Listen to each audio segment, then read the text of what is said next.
the back of the room. Are we okay? Good. Good morning. Almost noon, not quite. My name is Terry Parker. I want to welcome all of you here. We've been really excited about this event in several different forms. So I'm the president of the League of Women Voters of Lane County, and it's my pleasure to welcome you to our speaker series, where we're fortunate to host leaders behind some of the most consequential policy work affecting Lane County.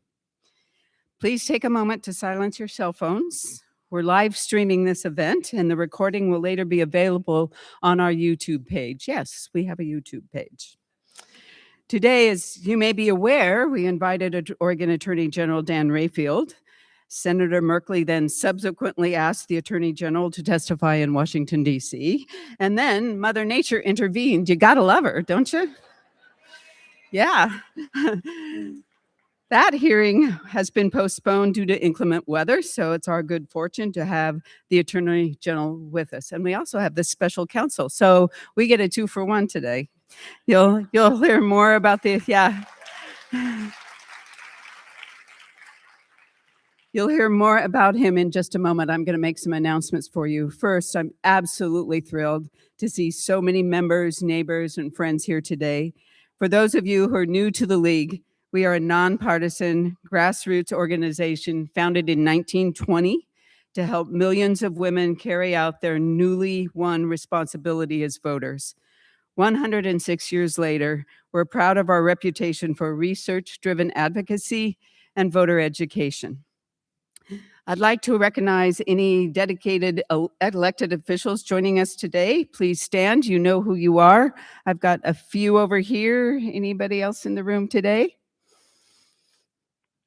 I'd also like to take a moment to celebrate some truly distinguished guests, 4 women who have been members of the League of Women Voters for more than 50 years each.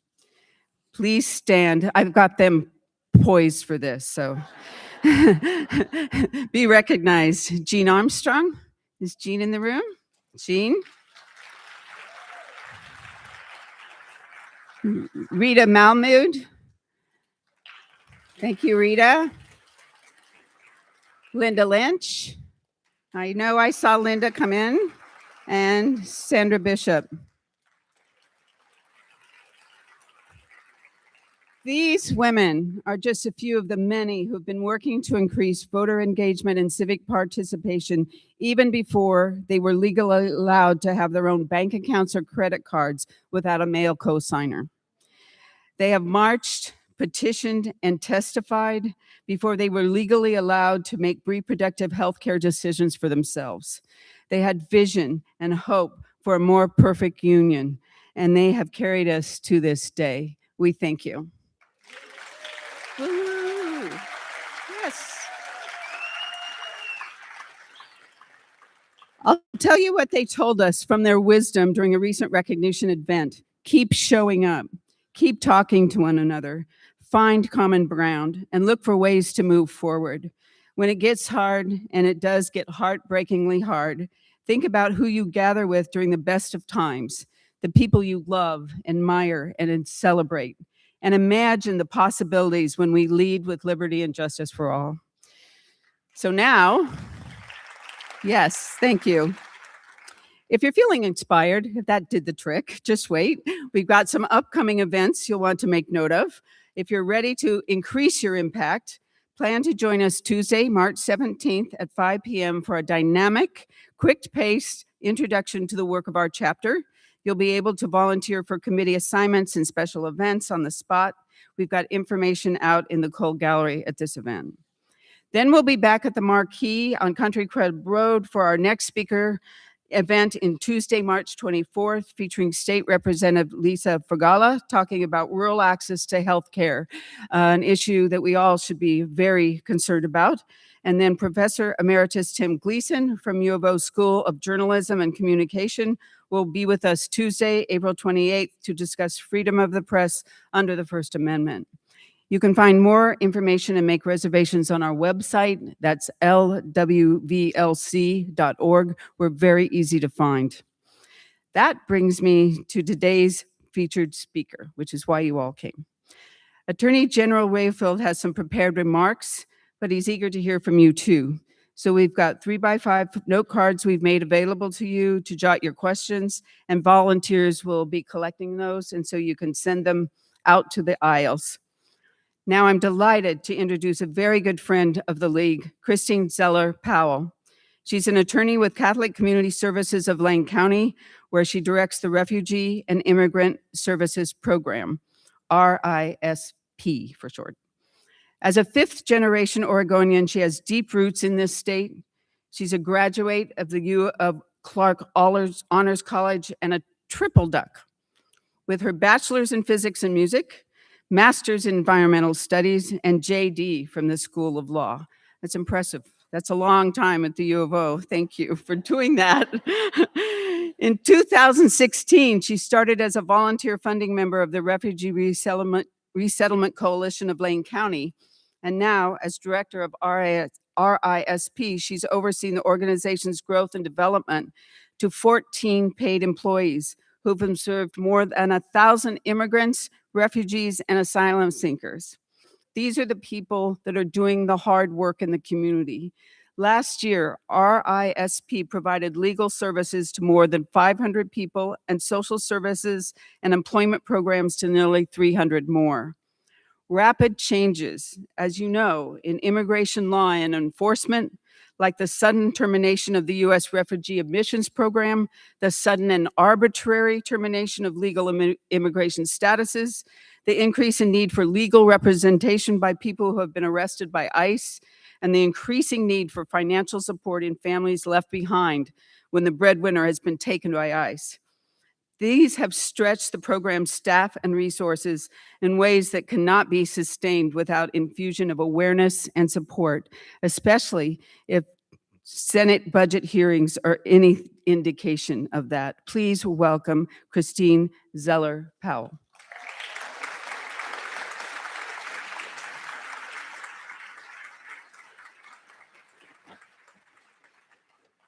Thank you, Terry, for that kind introduction and for your leadership of the Lane County League of Women Voters.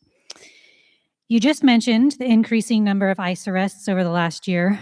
Those are happening in violation of due process, and it's one area where we are really feeling a lot of pressure. Fortunately, it has been fairly quiet in Lane County since November, so we're grateful for that. You may have heard in the news about attorneys across the country filing thousands of habeas petitions in federal court to contest the legality of ICE detentions. Immigration attorneys don't normally have to file cases in federal courts, so that's a big change. And in Oregon, these filings have to be completed and submitted very quickly in a matter of hours or less before ICE can race the person across the state line and into Washington, where the Oregon courts lose jurisdiction.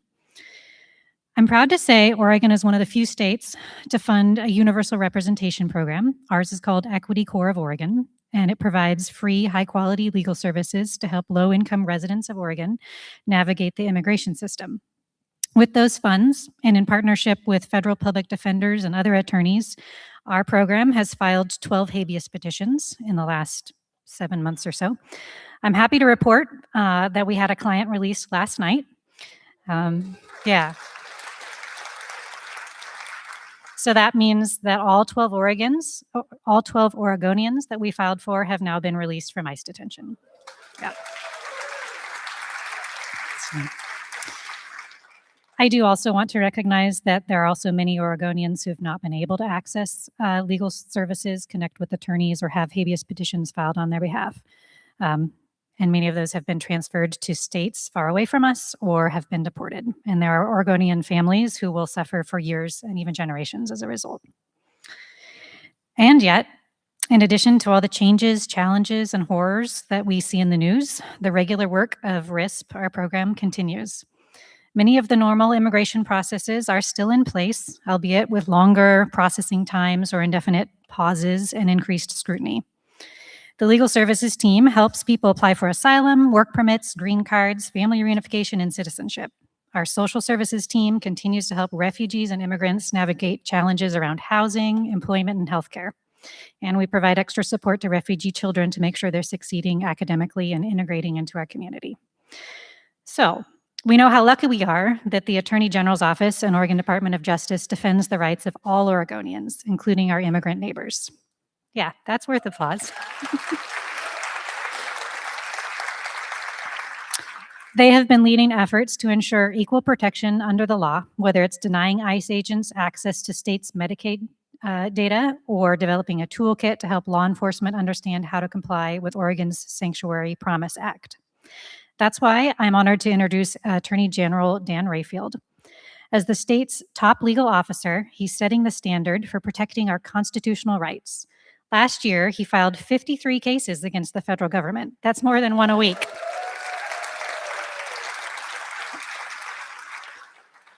As a young lawyer in Albany, he made a name for himself representing people with claims against corporations and insurance companies. He was elected as a state representative in 2014, where he earned a reputation for seeking bipartisan solutions. After his first year in office, his party elected him House Majority Whip.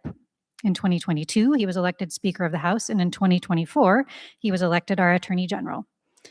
In the last few days, he's been featured on cable news talking about a big win, the Supreme Court's decision striking down the current administration's tariffs.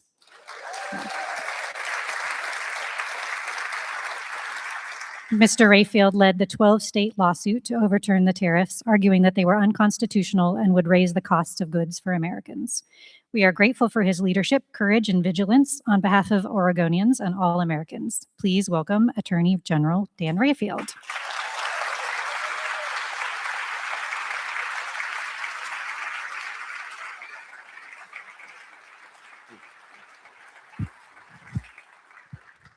So I thought I would start off by saying two things. I'm incredibly glad to be here and not in Washington, D.C. And it's not because of the bad weather.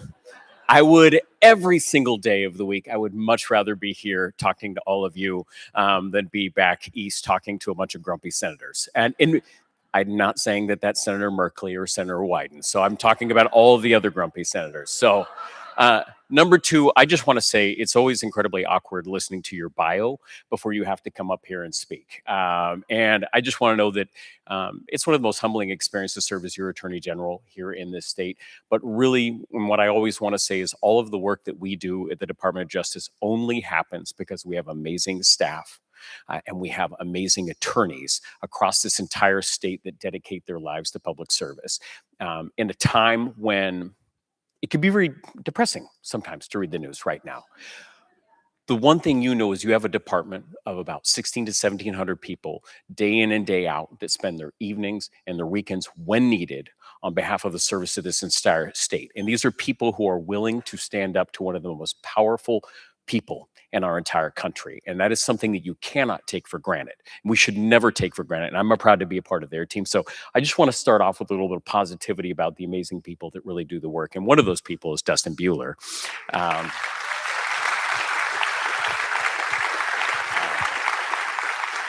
We'll talk about Dustin in a bit because I know you all want to talk about the federal work that we're doing, but that's the exciting part. Like that's the ice cream, that's the cake, but you got to eat your vegetables first, okay? And so we'll get to that. But one of the things that you talked about, and in the bio it said, I like the big known for bipartisan work. And I want to put a little bit of an asterisk on that. One of the things that I always talk about, and especially in a divisive time like right now, talking about how do we people in community, how do we as elected officials build a culture of respect? Okay, so I live in a family, and I've always lived in a family who was not always viewed the world the same way. So my mother, right now, today, she's a Green Party member. My father, on the other hand, is a Republican. Now, they're not together, as they shouldn't be, okay? Let's be real here, okay? But as a child, and also, do the math, though. Think about that. Do the math. My mother's Green Party. My father's a Republican. Did I have a primary opponent in 22? I did. So neither of my parents voted for me in the primary. So start off with that as a baseline, okay? But growing up, there was this one moment in time that was incredibly important to me and how I grew up and how I saw the world. My dad was the senior vice president of a commercial insurance company, and he was a officer in the Air Force Reserves, ended up being a colonel in the Air Force Reserves. And he would sit there and talk to me about how we needed nuclear weapons to keep the world safe. And that was his view. Okay. Now, my mother, can you imagine? Green Party, right? She would take me to protests as a kid. We would protest, guns to Central America, the Iran-Contra scandal. I hated it as a child. Nobody wants to be dragged to protests, right? You want to be playing at home with your toys, but that's what I was doing. My mother would go to the Nevada nuclear test sites and get arrested. And so when you ask her the question, and this happened, I was like, why do you go and get arrested? Because as a child, it's very confusing, right? Your mother is violating the law to get arrested, and you learn this concept of civil disobedience. Why is she doing that? And what she would respond to is, I believe that having less nuclear weapons makes our world a safer place. So you had two people that I dearly love, to this day deeply love, want the same thing, but they're going about it in vastly different ways. And we now live in a society where it's very difficult to have that rational conversation without demonizing each other in the process, which is a big part of the reason I'm glad to be here and not back in Washington, D.C. And so this is how we grew up. This is how I grew up. This is how we tried to model my service in the legislature when I was Speaker of the House. That was something we talked about. And there was a joke in my office where if I talked about, if someone said the word culture of respect, building the culture of respect, someone in our office had to take a drink. Now, we didn't have alcohol in the Speaker's office, but that was the sentiment. So that's how I grew up coming into this position, which is a really strange time to be the Attorney General, when things are so divisive and the stakes are incredibly high, to then move into this world. And the reason I say that, when I ran for the office, I would talk about three things. We would talk about how can we, as the Department of Justice, do better to protect working families, seniors, and consumers across this state. I would talk about that day in and day out. And I'll talk to you a little bit about that as well. The second thing we would say is, what is our responsibility at the Department of Justice, and what in partnership with local law enforcement and district attorneys to keep communities safe? And then the third thing that I would add on at the very end, I would talk about another essential responsibility is to make sure that we're standing up for Oregon's values. And when I would talk about that, right, a lot of people can view that a lot of different ways. How many people here care about like environmental values, right? That's a value we could stand up for. That has nothing to do with the federal work. Can it do with the federal work? You better believe it. A few of those 55 lawsuits are about the environment. However, when the election happened, this really changed for us internally. And I want to talk a little bit about that. But before we do that, I want to talk about a lens that we're doing all of our work at the Department of Justice. And so what I want to ask is a very simple question. How many people here had a Blockbuster video card? There's a handful that don't. Okay, now I'm very curious. How many people still have a Blockbuster video card? If you're in Bend, they still raise their hands, by the way. There is an actual concrete brick and mortar store in Bend. Now, let's ask the next question. How many people right now have an active subscription to Netflix? Raise your hand. Isn't that interesting? Blockbuster Video, right, was really based on fees, brick and mortar shop. I don't know if you remember, you'd go in, say on a Friday. I remember as a child, we'd go in on a Friday evening. We'd look at the walls, right? There'd be the two sections that might be the most popular movie that had no video behind it. And you'd kind of scroll through trying to find what you might want to watch for that weekend. That's how they were, that was their business model, and they did not adapt. Netflix came in and was an early adapter of streaming services and content-based and data-driven ways to better meet consumers where they were. And that is now where they are. And so there's this concept that it's actually one of the most misquoted concepts of Darwin. Does anybody know? I don't wonder if anybody knows this misquoted statement. It's actually from the 60s, but it was attributed to Darwin and kind of summarizes one of his principles, that it's not the most strongest that survives, nor is it the most intelligent, but it's the one that adapts best, right? And so this applies in the business world. It applies in our personal lives, whether it's with family or friends, but it also, in my opinion, should apply to how we operate and serve, whether it's Oregonians or our country as government entities and institutions. And the Department of Justice is one of those institutions that serves the entire state of Oregon, and it must continue to adapt to meet the needs of Oregonians. And so I want to talk about how we're doing that as the Department of Justice as we came in during the last year. So the first thing, and again, I'm going to wait till the federal stuff, because I know once I talk about the federal stuff and I move on to other things, y'all will stop listening to me. So So what I want to talk about is the consumer work. We came in knowing that we can do a better job, right? There's a little bit of a vacuum right now nationally, right? As you have the CFPB, and that is kind of, think about it, your federal consumer agency looking out on behalf of us. They start pulling back a lot of funds for that. We actually have a lawsuit on that. We could talk about it. But we have a vacuum. Antitrust work. Antitrust work is what keeps the labor market competitive. It's what keeps our prices we pay lower. So you have this vacuum in the federal government. So what are we going to do as a state to then respond to that? We went to the legislature. We doubled the folks doing our consumer work. We added antitrust attorneys as we start filling this gap and void. And we've been very active about filing insulin case to keep the costs recuperate money. And so we're being very aggressive in how we're actually doing this other work. That's stuff that we don't talk about. It's not really talked about in the news. So we're trying to adapt. How can we better responsive? We actually formed what we're calling our economic justice section within the Oregon Department of Justice to better serve Oregonians. And what we realize is that as the federal government pulls out of a lot of these different things, we have to then come in, or else these cases are just not brought forward. And it is a nationwide issue.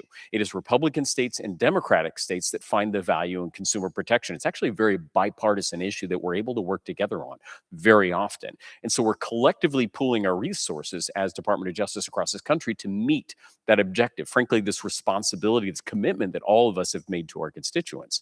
So that is one area where we've been modifying over the last year our structures. The other thing is you think about public safety. Very interesting in Oregon. Our property laws, or our tax laws, right, have been capped, and they can't raise up certain amounts, right? And so how many people have heard continual conversations in your cities and your counties about how we don't have the revenue to fund the essential services? Right now in the state of Oregon, more often than not, our cities and counties are being funded on levies. Right, every 5 years in Corvallis, where I live, and I'm probably guessing that's why the top section didn't fill up, is because I'm from Corvallis. But in this area, every 5 years, we have to go to the voters and say, "Do you want to have your pool? Do you want to continue to have, the library services 7 days a week?" Right? And we have to have these community conversations. That's how we're funding what I would say is everyday costs of our cities and counties on these different levies. For public safety levies, another big issue that we've got going on right now. That is our norm.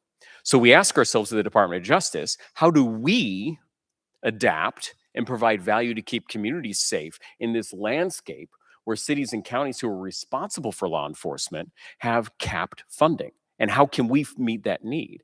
So one of the things that we're trying to do right now is we created a pilot program in Washington County to expand into organized crime, because that is a purview that we can do. And what you hear is when you talk to, say, a sheriff in rural Oregon, or you talk to a chief of police in any city, they'll say, "Hey, we're really busy doing the day-to-day. We're responding to the immediate calls, but we do not have the resources to dig deeper to really look at what's going on underneath," right? And so you think about sex trafficking, human trafficking, drug trafficking, bigger things like that, the value that we can provide. And so we've created a pilot program in Washington County that we hope to extend across the state to really meet that need and adapt in the moment. And so far, we've been able to have some positive successes, and we'll be continuing to talk to the legislature about that moving forward. So that's another exciting, adaptable thing. Now, the third thing, right, the thing we all came here to talk about, which is, frankly, when I would talk about these things, you always talk in threes as a politician, right? And this would always be the last three. And it was very vague. We're going to protect Oregon's values, so you could all believe what you wanted to believe when I said those things. So very manipulative when I was running for office. I apologize. It's too late now. It's too late. I'm elected. Like, what are you going to do? So in this third one, we talk, and what has come on in this last year, this has dominated every single headline, right? Because the significance of this issue could not be greater. We're living in a time when you have a president that is attacking all of our democratic institutions. Just think about him for a second. The judiciary. How is he attacking the judiciary? When he gets a decision he doesn't like, what does he do? He attacks the credibility of that institution from one of the most powerful positions. Seems to not really understand that they're supposed to be independent. Last Friday, he was talking about these Supreme Court justices don't have loyalty to me. Fundamentally, that is not how the justice system is supposed to work, right? Now, when he also gets that, what does he do above and beyond that? He then talks about impeaching those judges because of the content of their decision. Absolutely wild what's going on. And he goes to Congress And because he leads through fear, he's able to find people in Congress who are willing to somewhat entertain those ideas.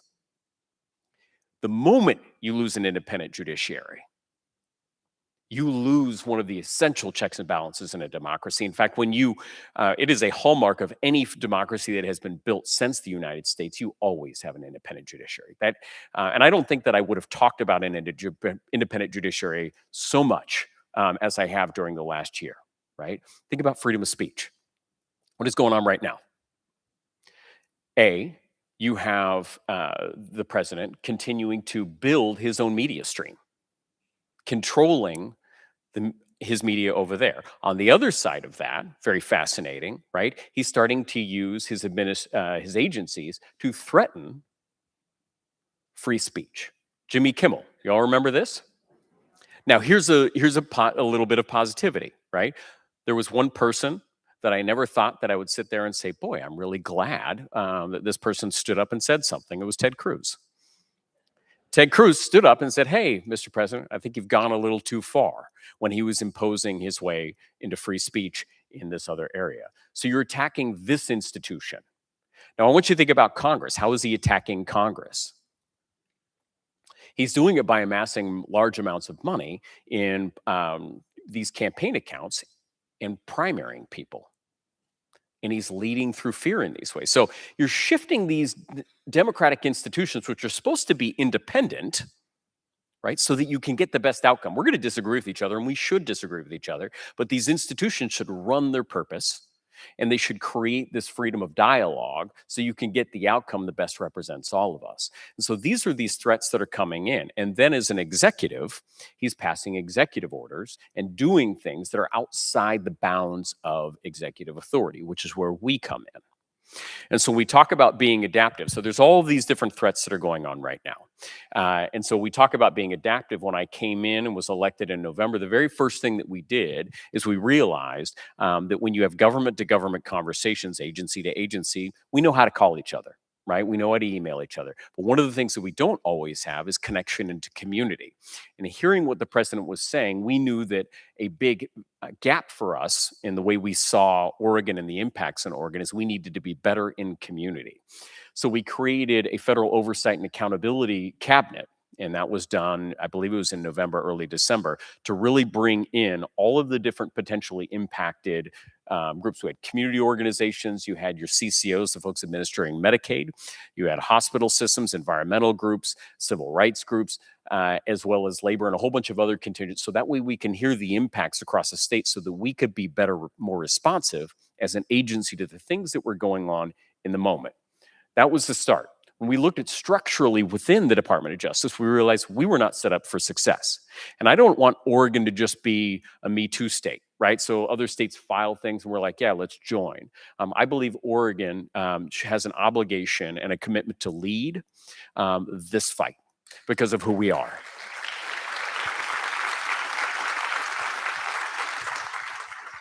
And so very early on, that was actually one of the first things that Dustin and I were working on. I had no authority to hire him at all. He was just on a wing and a prayer thinking maybe like I'll work with this Dan fella. And then maybe once he actually gets sworn in, it was New Year's Eve, maybe he'll give me a job. So even though I said I would, but you could have screwed it up and you didn't. So Dustin, myself, and my current chief of staff, we walked very early on in December into the legislative days because what we realized, we were not set up to lead properly here in this state. And because it was a new time. We knew from the first Trump administration that the things that you say during an election, you're going to follow through with once you're in office. And we needed to be prepared. And we needed dedicated attorneys and staff ready for that moment. And I wish that we were wrong, but it turns out we were not. And we were very fortunate very early on, and thank you to Speaker Fahey and Senate President Wagner and the co-chairs. They said, yes, move forward with your plans. And so we were able to develop a brand new section at the Department of Justice with lawyers and staff to be ready for this moment. And that was critical. And as you'll see, we'll talk about two separate cases. Without this team, we would not have been able to do the things that we did. So very early on, what I want to do is talk to you a little bit about the first day. So we get this team, we know that it's happening, we start building this team. And again, you're building an airplane as you're flying. I mean, that's truly what was going on. The inauguration day happens. And you think that, boy, lawyers for your Department of Justice, boy, they probably have some key insight, or maybe they've got some key ways that they're able to get at information better than the rest of us in this room. That's not the case. On Inauguration Day, if you remember, there was this big ceremony where the president goes into an arena and just starts signing executive orders, like it was a rock concert, right? On a big Sharpie marker. I don't even know where you get those. I've looked at Michael's; they're not there. And Dustin won't even let me sign things in Sharpie, and I think that's the right staffing decision. So we're in like in our offices, and this is the way the best lawyers across this country were learning. Because president could say things, but we have to see how, and the legal way that we'll talk about is how does he paper those things, right? Because that gives us the justification about how we're going to move forward. And so we're pressing refresh, like a lot of us do on election night or on any web browser when you're waiting for something to pop up. That's what the best lawyers in this country were doing in every Department of Justice and every Democratic office. The pressing refresh, watching the executive orders pop up one after another. Then the next assessment was, is this a real thing? Because some of those were just bluster, right? And some of them were meaningful and needed action right away.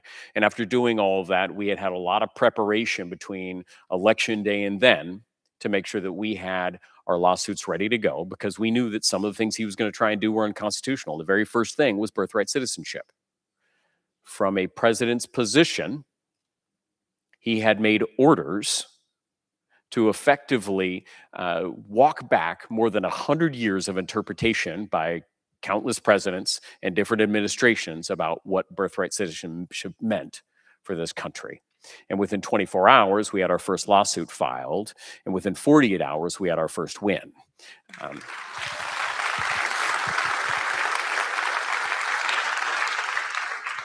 And that is what began this last year. And I will tell you, I wish that this hadn't been our last year. And I'm hopeful that in future years, this won't be the way our country operates. I really do believe that.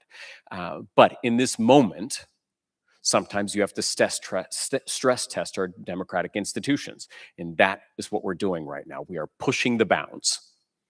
And there's been some nice moments in time. And it's not that I enjoy all of the moments, but there have been some really nice moments in time where people are putting their foot down, from the Supreme Court to Congress to all of the Democratic attorneys general. So the two cases, very quickly, just talk about how does this operationalize. One of them was tariffs. This happened very early on. This was something that none of the Democratic AGs were prepared for. And so we had these very early on conversations, and I have a background in economics and was watching this go on. And I just said to myself, and some of our best lawsuits have come from, I'm not sure he can do that. That's literally how they start sometimes. I don't know trade law, but I'm not sure he can do that. That's how tariffs started in Oregon. And so I went to Dustin, who's a much better lawyer than me. Dustin teaches at law school. He's a brainiac fellow over here. And so I'm very sheepish. And so I say, hey, I'm not sure he can do this. And both of us agree that the president deserves a lot of deference, right? In emergency situations, right? You want your president to be able to operate in an emergency situations without people questioning it. However, this was very different. And so we started researching it very early on, and we said, hey, there is something here. And we were very far ahead. We were able to convince a handful of states to join with us in this lawsuit. And then we, the lawyers at the Oregon Department of Justice, became the first lawyers in any Democratic Department of Justice to be certified in the Court of International Trade in New York. And throughout this process, we were successful there. Unanimous decision. We were successful in the appellate court. Again, I think it was a 6-3, or I think it was even greater than that. And then we went up to the Supreme Court, where just last Friday, it's funny, we should say this, I was in a taxi cab ride trying to get home, and I was pressing refresh, just like I did on it. No joke. I'm sitting there on my phone, pressing refresh on the phone, trying to see when the opinion's going to pop. It's 7 a.m. on the West Coast. So the little bit tidbit, the opinions page around 7:01, the opinions will pop on the page. And so you just click it. And then, of course, you look at it and you go, oh my gosh, that's 170 pages. So then you're trying to, of course, you cheat, just kind of like getting the prize in your cereal box.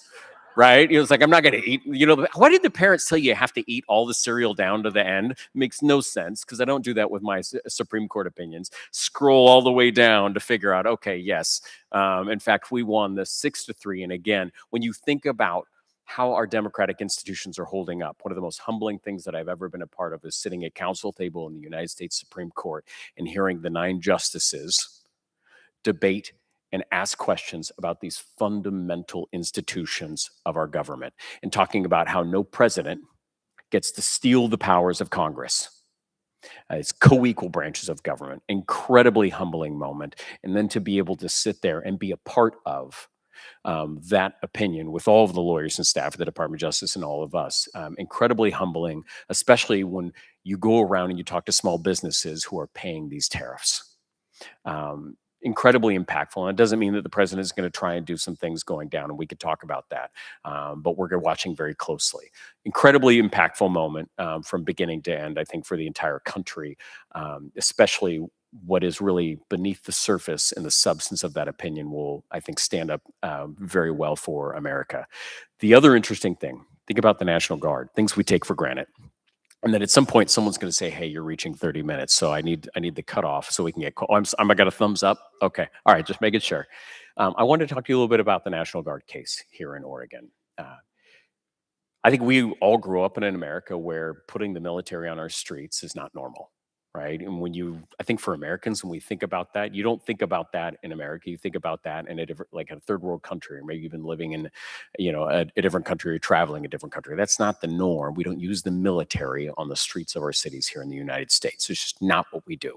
We don't certainly do it. And a lot of people would, as you look at this, as a way to create fear in our communities. Right. And that was going on. And so part of what we have to do is you only get to use the National Guard under certain circumstances. The president doesn't just call up the National Guard. You have to have certain circumstances you can do that under. So we knew that this was something that could be coming down the road.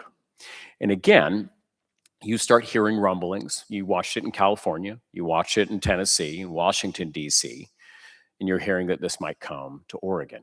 Now, again, when we talk about being adaptable, the team that we formed back in December, more than a year ago, is the only reason we were able to lead on tariffs. And it was the only reason we were able to be responsive in this National Guard case, because what happened in this National Guard case was vastly different than any other state. And it's something that I think all of us can be incredibly proud of. We begin to get notice or rumblings. And again, we had internal conversations, be ready. And I'll tell you a funny little story. I was meeting with the mayors up in Tualatin, and they were very worried about the National Guard. And so I said in that meeting, we will have a lawsuit filed within 48 hours when we hear about the National Guard deployment. Now, I left that meeting and I called Dustin and I said, hey, I said something. Because he didn't know I was going to say that. But that's how I believe we have a responsibility to be immediately responsive. And I said, hey, I said 48 hours.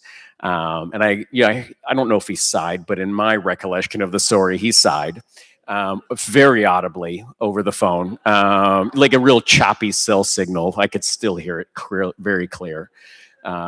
And at the end of that, I then told him, and I don't know if you remember this, Dustin, I said, I really meant 24 hours. Because I believe we should always exceed our expectations. Say 48 hours in the public, and when we deliver, we should be in at 24, and there's a reason for that. The reason is, in California, they waited. And that was a strategic decision, and it made sense for them to do that, okay? In some of these other areas, they waited for the National Guard troops to get on the ground. We wanted to take a different approach, and our approach was we wanted to be in court with an order preventing them from ever getting on the ground. Very different approach.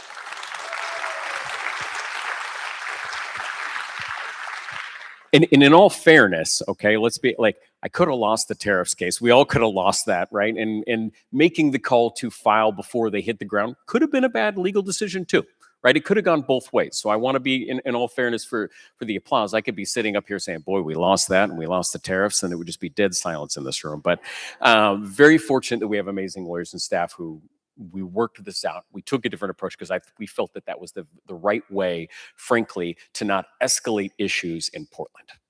We felt that once the National Guard got on the ground, that would only make things worse. And again, I'm incredibly proud of Oregon in the way that we exercise free speech. We do it peacefully. We're doing it lawfully, and we're doing it in a way with the frog suits up in Portland where we're blending a little bit of humor and just saying, this stuff is silly that's going on right now, right? And we're doing it in our own personality and how we're doing it. And so incredibly proud of that. And so for us, we did not want to interact with the National Guard on the ground. So Friday, we start getting rumblings, and it was, I believe it was Saturday, conversations continue. And we had begun drafting paperwork, not knowing exactly, again, how they were going to paper it, right? We assumed they were going to do it like California did, but we weren't quite sure. Were they going to use the Insurrection Act? So very early Sunday morning, we get word that yes, they are going to, they had papered it. The deployment is happening. We filed right away because we were going to get into court on Monday to stop it. And that is how quickly. And so from the time that we got the final papers, and this is a big credit to Dustin and the entire team, from the time we got the papers to the time that it was filed, it was less than 12 hours.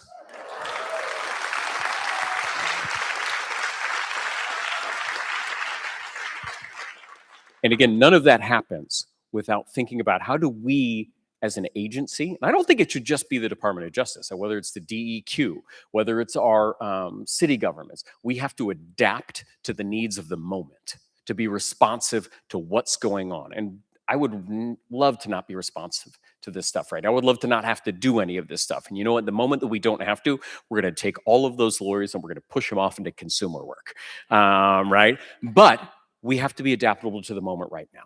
And that's where we are.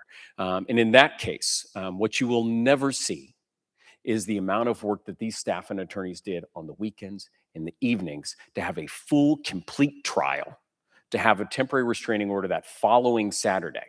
Because that following Saturday, we went through everything. And we got our temporary restraining order on that Saturday, which basically means, hey, federal government, you got to stop. Okay? Now, what was interesting about that, you'll probably remember this is the temperament of the current administration. They said, yeah, you can't deploy your Oregon National Guard. So then that same Saturday night, we start getting these rumblings. Hey, they're going to deploy the California National Guard and the Texas National Guard. And we're like, you got to be kidding me, right?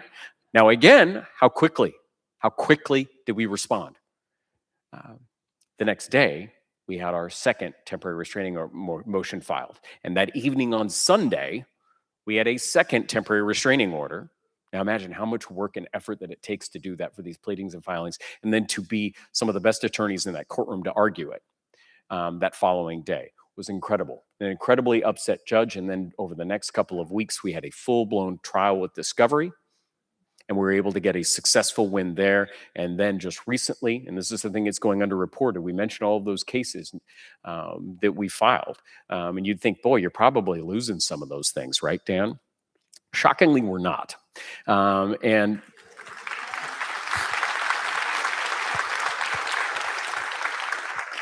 And what just recently happened with our National Guard trial, and this happens in my life right now. Sometimes we're busy day to day. We're just going. Sometimes there's very few breaks in a day, and you're trying to maximize your time. And I got a text from a friend that said, "Congratulations." I was like, I have no idea what he's talking about.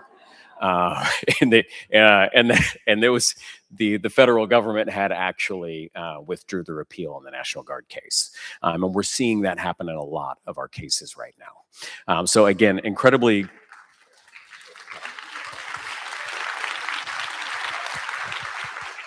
So what I would just leave, and we'll go to questions, but what I would just leave is like, I think it's incredibly important that in this role I could be, and we are, don't get me wrong, like I get frustrated. Like there are times that I get incredibly frustrated. You know what frustrates me the most is in that tariffs decision, and this is where Dustin has to tell me to calm down.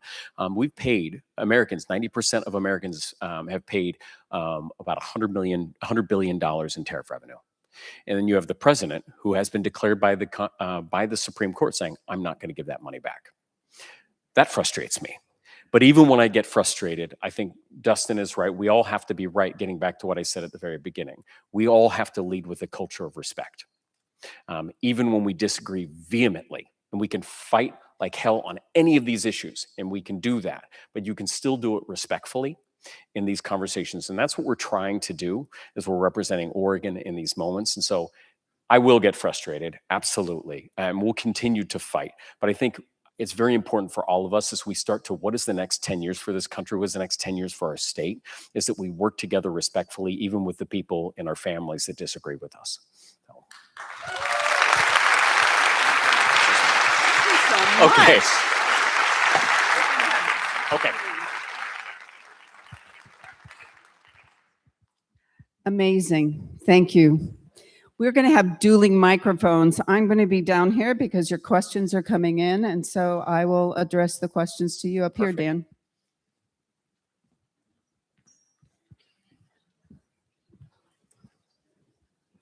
So I knew this one would come up first. Congratulations on the tariff win. Congratulations. So what will happen now that Trump has claimed his right to impose 10 to 15% universal tariffs? And so for those that haven't been tracking, so we talked about how the Supreme Court said, hey, you can't use this emergency power to implement tariffs. No, the president had used the emergency power to implement tariffs, IEPA. And so in that avenue's taken down. There are statutes that Congress has given any president the ability to use tariffs.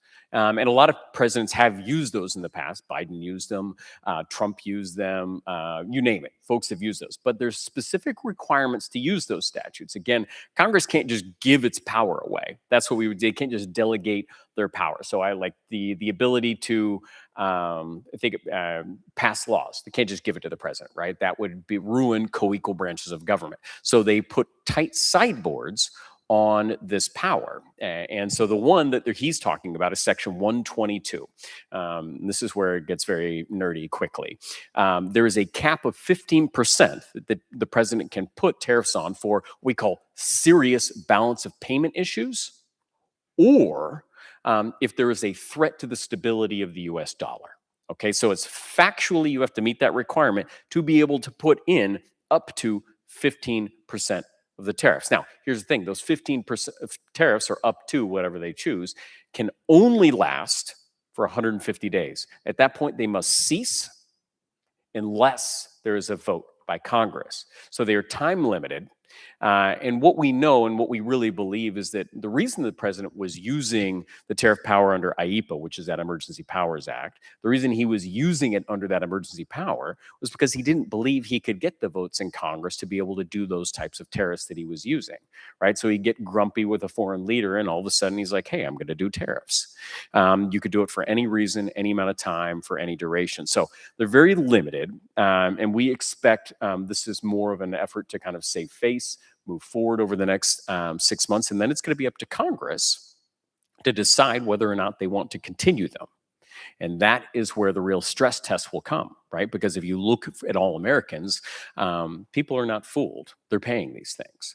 And I think it's going to be very interesting and a very difficult year for the president's party to make a decision whether they want to continue this. Because if you agree with the economists from the New York Federal Reserve, where 90% of the Americans are paying these things, effectively that is, and you think about $100 billion, that's one of the largest taxes in a one-year period that this country has ever had. So it's going to be really interesting to be that party, the president's party, the anti-tax party, right, trying to save face for the president in 150 days. So very interesting, and we're going to a lot to see. We're going to learn more over the next week. Anytime the president is not following the laws and violating those laws, we'll be prepared to push back in court.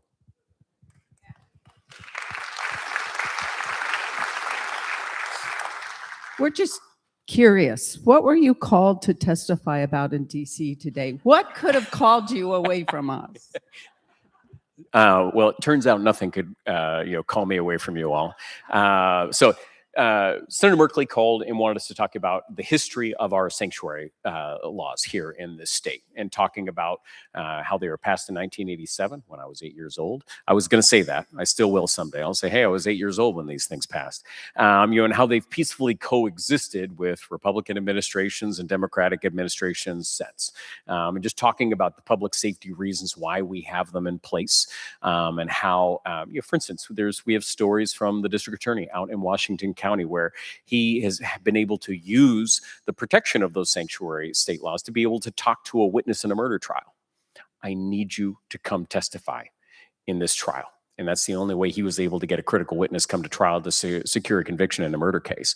Also, for local law enforcement will often tell you that to be able to make sure that we get complaints of crime in the community, we need to be able to hear those things. You need a safe space to be able to come in and talk about those so that we can better increase public safety in our communities. One of the other interesting things that we're going to talk about is the federal government is looking about forcing what they call a detainer process on counties and states, where they'll say, hey, you have to hold someone for a specific amount of time in your jails. Well, the interesting challenge for that is locally, our sheriff's offices, our judicial bench are making the best public safety decisions they can for themselves in the moment with the competing resources. In Benton County, where I'm from, we don't have enough bed space. Right. And so we are actually renting bed space in another county when a judge determines that this person should be held. If you impose the will of a civil process, because it's not a criminal process, you impose the will of a civil process on your jail saying you must detain those folks, and then forces very difficult public safety decisions locally that might be against what we collectively believe is for the best for our communities. So it's a very interesting policy conversation that's going on in DC right now. Sorry, that was a long and windy answer. I apologize. It's complicated, right? It's complicated. Do you have any updates regarding the proposed detention camp in Newport?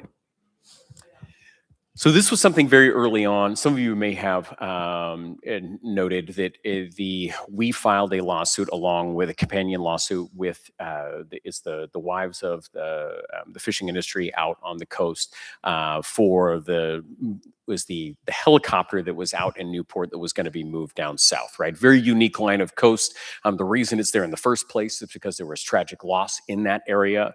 This was, again, a situation that we filed because there was a violation of the way that they went through their public process. And we were successful, got the helicopter back. Now, what we did at the same time, there's some stuff co-occurring going on at the same time.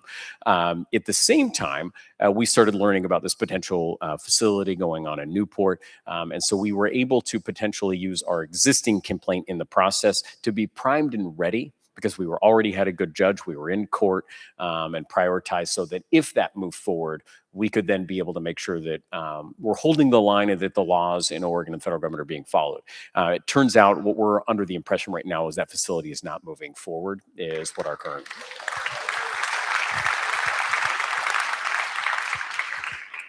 What recourse is there when a federal court issues an order and the federal government ignores it? Particularly, what if the federal government ignores an order or ruling from the USSC, which is United States Supreme Court. Supreme Court? Yeah, I'm assuming, yeah. So this was something, and maybe just talk about the history over the last year. Very early on, this was something that all of the Democratic attorneys general were incredibly worried about. And a lot of this stemmed from a lot of the back east court decisions where people were being flown out of the country, which seemed as though the federal government was playing very fast and loose with the timelines and being very cute with how they were or were not adhering to various court opinions. And in our lane, as Democratic attorneys general, I want to just preface this by saying the cases that we have been involved in so far, the state of Oregon. That's not all the cases. There's a lot of other cases that are out there, but the cases that we've been involved in, when the orders are black and white, and we have a judge that sets the standards out, almost every single time the federal government follows those orders. Okay, but I put a lot of caveats there, and I did that for a reason. And it's to give you an idea. We have had in some of our federal funding cases where they shut off funding, those funds are flowing back again, right? They're following those orders. Now, think about the National Guard case. This is a situation where it wasn't so black and white, right? It left a little bit of room for error. Now, in normal times, you wouldn't think that that would be room for error, right? When a judge says, hey, you can't deploy the Oregon National Guard, you wouldn't think the federal government would say, well, what about California? But it's not normal times. So in this situation, we were able to get clarity to make sure that they were following the law here, at least in that specific case. Now, let's assume that they didn't in any of our cases. Now, and I could argue that in some of the immigration cases, and I would say that maybe they are not following the laws as outlined by our federal judges, and there's some concerns that I do have. But when they don't file them, in our case, we have issues of civil contempt and criminal contempt. And civil contempt is an issue where you can actually hold agency heads responsible monetarily and in terms of confinement when they are not following the rules of the federal court. Now, you have to be very cautious when you use these tools. You need to be very reserved, and you need to make sure that it is the most egregious situations that you then move forward in these lanes. And we have not approached that level yet in our cases. There's been some things going on where we've looked at, should we pursue sanctions or penalties? Those are real conversations that do go on. But in terms of, whether we're doing civil contempt, that hasn't occurred in our cases yet. Dan, as you can imagine, this audience is pretty interested in elections. So I've got a couple things about elections. What preparations have you made to keep federal interference out of the state-run elections? And specifically, Richard Hassan of the Safeguarding Democracy Project at UCLA Law School has suggested that states should think about getting preemptive injunctions to prohibit the federal government from interfering with the tabulation of ballots from the midterm elections. Is this something Oregon's considering? So when I talked earlier about a lot of our democratic institutions being attacked in different ways, elections was one that I will often talk about, and I didn't mention it a little bit earlier. The first way that I think if you're trying to impact elections, right, you want to do it under the shade or lens where it looks like it's legitimate. So what's going on right now? That's where you started hearing the redistricting stuff going on, right? And then, which I'm deeply bothered by, right? You have politicians manipulating our maps for political gain, right? Because they know in midterms, the president's party generally doesn't do so well. So how are we going to maintain power? Okay. First time, normally, politicians are like, hey, we do our maps every 10 years. We go through this process. So you have various states competing to gerrymander. It's very disheartening to me that and I'm obviously in an opposite party of the president, that we as Democrats feel compelled that we have to compete tit for tat or lose ground in Congress, right? I don't think that that is good for faith in our institutions. Like, that deeply troubles me as someone who really believes in our electoral process. So I'm glad right now that that has calmed down on that level. But it doesn't change the federal laws that are potentially being passed right now, right? That they're trying to move through Congress that would impact our elections. Because that's the next way you can impact our elections without actually impacting tabulating the votes. Once you're tabulating the votes, it's real out in the open and we kind of see what's going on. If you can impact before you even get to election day, that's how you mess with our elections. And that's why Congress is so darn important right now. And what could happen in a majority-controlled both House and Senate, you could, in theory, pass legislation on both chambers and actually change the way elections are done. Now, the interesting thing with that is we have the filibuster in the Senate. The moment you start seeing Senate Republicans start saying, hey, we're going to get rid of the filibuster, that's when I really get worried about a legal, the laws changing that will impact all of us here in this state about how our elections are conducted. So that's where I start off very high analysis, and then it starts getting down. Right now, there's concerns about placing ICE or National Guard at polling places.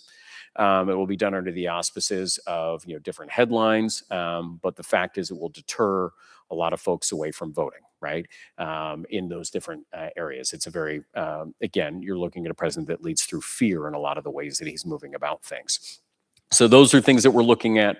We're looking at a whole host of other things from tabulations. And so for this group to kind of know how we're operating, we have had numerous tabletop exercises as Democratic Attorneys General where we sit down and we walk through, and some of us play the opposite side. And if we wanted to impact elections, how would we do that from beginning to end? And we run through those scenarios so that we are prepared in the moment. Should we need to file anything? Should we need to use our soapbox? Should we need to enlist the help of Congress or other folks? Otherwise, we'll be ready to do that. And so I can tell you the Democratic Attorney General, we are actively and have been for the last year planning this. In fact, we'll be doing more of that in the upcoming year.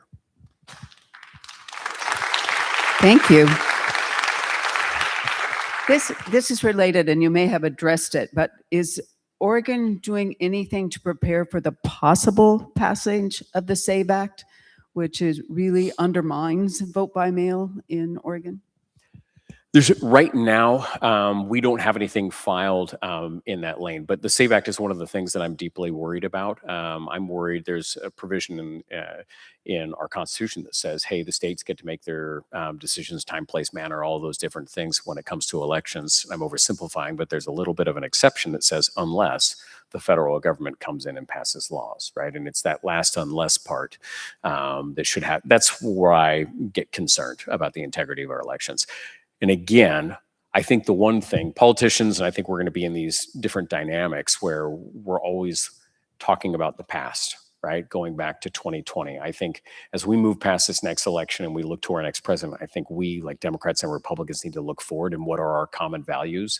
My dad's a Republican. I know for a fact that he wants integrity in our elections. There is a common value we all share. Right now, it's not being presented that way, and it's been very misleading. But I do think that there is, as we get a couple of years down the road, I'm hopeful that we can return to kind of a common values when it comes to the importance of elections. How are protections from ICE violence going? So and let's take this from our lane at the Department of Justice. So in our role, we have, it's more systemic. So for instance, if you have, and maybe even take it a step further, just kind of in the constitutional lay of the land, if you're ICE or if you are law enforcement, it doesn't matter who you are, you still have to do your duties and follow the United States Constitution. Right? So for instance, you need probable cause to arrest somebody. There's a whole bunch of excessive force would be another thing. So as we're thinking about the headlines that you've been reading, all of the federal officers, all of our local law enforcement officers have to follow these very standards. Now, in normal times, when those things are violated, the check and balance has been on the federal side. There would be an investigation that would be done on the federal side. The individual that was impacted, let's say it was excessive force or it was a false arrest, those folks would then be able to pursue their own personal civil claim. Okay, and that was kind of the checks and balances on the system in normal times. The fact that you had a civil claim that might be settled for amount of dollars creates an incentive for people to follow the law. There's proper training along the way as people are engaging with the community. We're in a little bit of a different time right now, right? Where you're having a lot of federal law enforcement that's putting on the streets, admitted facts right now, where there's a lack of training that is going on in our community. What we know, and what law enforcement will tell you is a lack of training. You put them in direct contact with individuals. That is a recipe for a disaster. When you have an administration that's talking about you don't need warrants to arrest people, you have an administration that's saying you have unilateral immunity, which is an incorrect statement of the law. This starts to perpetuate a culture. When you have an administration that sometimes will not conduct every civil rights investigation when it needs to go on, that creates a problem, right? And creates a culture on top of the lack of training that's going on and on top of the statements coming out of the president's mouth as they're pursuing and moving forward in these dynamics. So here in Oregon, what we have seen is that use the National Guard case, these are things under oath. We saw what I would say for our Oregon standards, actions taken by federal officers that were outside the bounds, and there's testimony that excessive force was used under those circumstances. So we have defined lanes where we're seeing these things. And so we have to ask, what is our role as the Oregon Department of Justice in some of these areas? Because we are not the individual that has the civil claim, nor are we the federal government that conduct their civil rights investigations. So what are we doing in that? So a couple of unique things that we have done that have not been done before. We've sent notices to the federal government in partnership with district attorneys saying, hey, you got to follow the laws in Oregon. And when you don't, we're going to be monitoring. And if you break the laws and immunity does not apply, you will be held accountable. That is directly in contrast to what a lot of these folks are saying at the federal level. The second thing that we did is outline the things that you need to do when you're putting your officers on the streets here in Oregon, right? Training, cooperation, a lot of the other things that need to go on in these different areas. And so that's where we're doing that. We are now collecting information from individuals to actually watch patterns and see what's really going on across our state in these interactions. So the way that that has culminated, we've been supportive in filings in California where we're not the right party, but we're supporting the ACLU where they are showing that ICE is targeting people based on the color of their skin. Right? Again, the Constitution still applies to all of us. Here in Oregon, we've done the same thing, and we'll be arguing a case. We've taken the data that we've gathered from the National Guard case to the portal that we have, collecting statements from Oregonians about things that they've seen and heard or actually been a part of. We're using those things and arguing in court, supporting effectively a cause between the ACLU and the Oregon Department of Justice to make sure that we have the appropriate levels of security and orders here in Oregon to try and prevent these issues from continuing to go on. So these are the unique things that we've been doing in our lane. I think you'll still continue to see civil cases, which I think are a critical component of how we balance this right now. And so that's one of the ways that we're looking at the way that ICE is impacting here in Oregon. Great, thanks. Well, we have about 10 more minutes, and we have about 80 more questions. Oh my gosh. So this What's is the math on So that? this is the 30-second answer. You either have to talk really fast or you have to like I compress get to go it. pass, So- pass. And Yeah. I also want to make sure that we talk about a variety of topics here. So here's one. What can Oregon do to mitigate the anti-climate change kneecapping of the EPA? So we are already looking at the tools that we have. Also, no, there's the federal stuff that's going on, but then we also have offensive tools that we can use at the Department of Justice, right? So when we see people violating our environmental laws, we have the ability to pursue and hold polluters accountable, and that's something that we're going to be doing and have been doing already. On top of that, there are various laws and rules that have been walked back recently. I think that's probably what this is in reference to. We're evaluating and making sure that we take the appropriate steps to ensure that that's done properly. The other thing that has been going on, there's a whole host of monies that have been allocated by the federal government congressionally that are supposed to be going towards a lot of important projects, green projects within the state, whether it's solar, you name it. We're currently actively engaged in lawsuits in a lot of those areas. So we kind of have a defensive play, and then we have an offensive play as we're looking at moving our values forward. An important topic for us. As we've been forced to focus on preventing the things Trump is doing and proposing, are there areas that have been given less energy than you would hope? And what are these? So this is where I feel very fortunate. I couldn't stand up here and sit there and say, boy, we put all of our effort into the federal work and boy, we just let public safety slip, right? That's not an acceptable answer when you step into these roles. You have to do a both and. And so part of the big thing that what we wanted to do is I did not want this work to cause anything else to suffer in the Oregon Department of Justice, but I wanted to be incredibly focused and lead on that work nationally, because again, this is a new world and we have to adapt. And so in this dynamic, we create our federal team. At the same time, we actually put more energy into public safety. And at the same time, we even put more energy into our consumer work. So I'm kind of, my job is to just be, come into the office and say, hey, let's do more. And then, have all the people around me roll their eyes. To be honest with you, and I said this at the very beginning, is the utmost pleasure to serve in this role because it's some of the most meaningful work that I've been a part of. And it's exciting to come in and to be able to do this every single day. So, What is your office doing to reclaim congressionally appropriated funding from Oregon? Can you give us one or two specific examples of programs you're fighting to maintain funding for? Absolutely. So one of the first lawsuits that we did was, frankly, a funding freeze across all of the federal government, 2 states. That was the very first. And there's this whole category of funding freezes. Some of them are for policy. So we had the Victim of Crime Act dollars. The federal government said, hey, for sanctuary jurisdictions, we're going to hold back your Victims of Crime Act dollars. That was one case that we filed. Again, the federal government waved the white flag and walked off. We've had it in environmental cases where we would file lawsuits there. We've had it, this is a little bit of an interesting one, BRIC grants. Anybody heard of BRIC grants? These are, think about, they are grants that were going to be out in Columbia County for seismic, restoration of a hospital in the case of an earthquake, right? So a lot of things like that, you name it. A lot of those funding streams have been hit at one time or another. And so there's a handful of lawsuits that are respective to funding. There's another set of lawsuits that are analogous to funding, what we would call terms and conditions lawsuits. So they might put specific terms and conditions in certain funding lawsuits, say, we won't give you your money unless you agree to these specific terms and conditions. But Congress never said that they could put those terms and conditions in.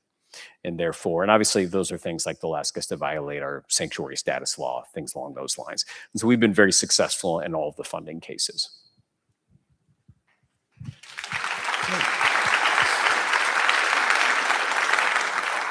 So I'm trying to combine these all into one big While you're question, so combining- we're getting there. Where but- does the money come from to file these lawsuits? If paid by the state, does it cut into other programs? And thanks for holding the feds accountable. That's right.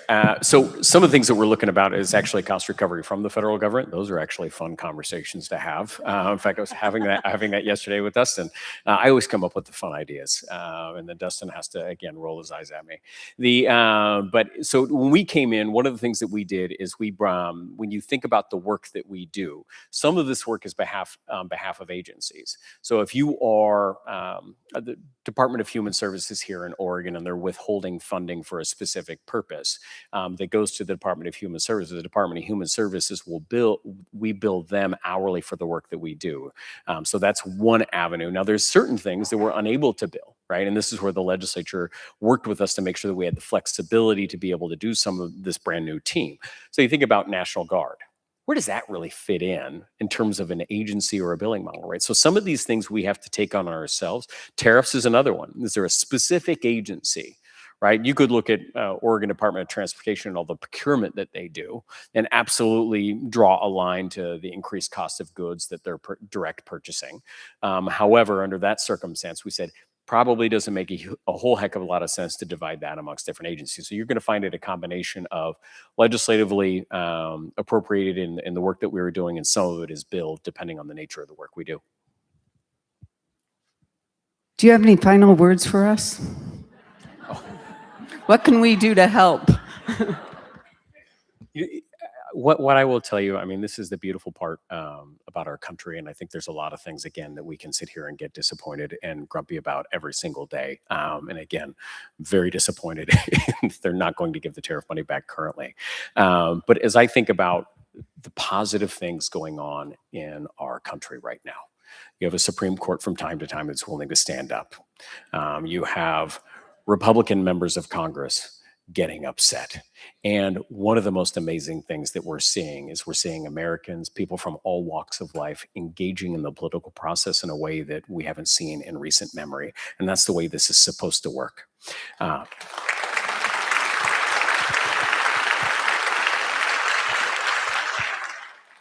thing that in an uncomfortable moment sometimes for politicians like me, is people will come to us telling us you're not doing enough. And they're probably right all the time, right? And to be in these roles in this moment in time and to work through the tension together for the common good that we see, and to be able to have people freely to be able to say that to me or to our senators or to our representatives in Congress. That's the value of a democracy, is to have that give and take, to continue to push each other to be better. So I'm just appreciative to be in an amazing state like Oregon. I think that's what I would say. And again, thank you for allowing me to serve in this role. Don't leave yet.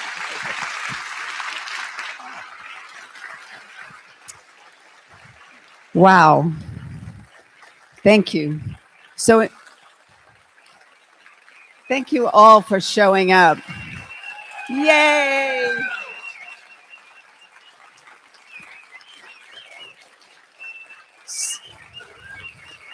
You deserve this. You deserve this.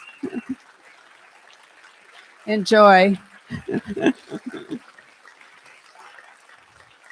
In closing, I would like to present our Attorney General with this Melt the Ice hat. So I've been doing some rage knitting, and these red hats are inspired by a Norwegian design made in opposition to Nazi Germany. Recently, they've become a modern-day symbol of resistance to ICE. You're doing the work that embodies what these red hats represent, and we thank you. Wear it well. Thank you. It's a pleasure.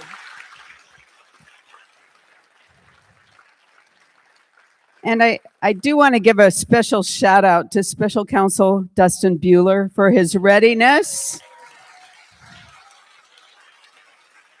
So he was ready to punt as your understudy. So we'll have to get you back because we were actually quite interested in hearing what you had to say. So that's good. And on behalf of everyone here today, I'd like to thank our member services and speaker series teams. You know who you are, and all of the volunteers who helped deliver this program. Thanks again to our partners here at the Shed Institute, Christine Zeller Powell, the Refugee and Immigrant Services Program, the Oregon Department of Justice, and of course, Attorney General Dan Rayfield. Hope to see you again Tuesday, March 24th, when we host State Representative Lisa Frago. Thank you.